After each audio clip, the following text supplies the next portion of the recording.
Welcome to the Genius Factory. Enjoy the video. You start by preparing assets and tools.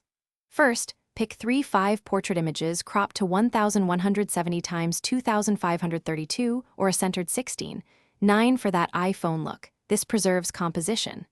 Next, install a customizable launcher that supports icon masking and padding. This gives the uniform feel. Then, open launcher settings and set your grid, icon size, and hide labels now so you're ready.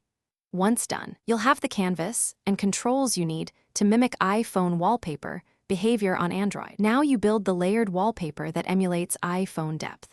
Open an image editor, add a subtle background blur and a vignette, then apply a soft gradient overlay at about 10-25% opacity to mimic iOS tonality.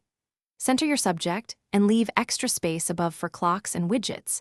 Make sure important content sits inside the safe area.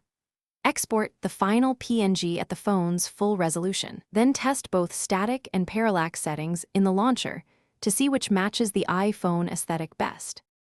Finish by applying the wallpaper and refining system visuals.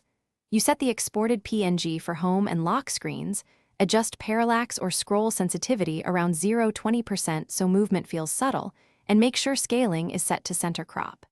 Then apply an icon pack with rounded square masks, align your grid precisely, and hide labels to complete the iPhone look. If something looks off, clear launcher cache. Re-export at the exact device resolution, and reapply.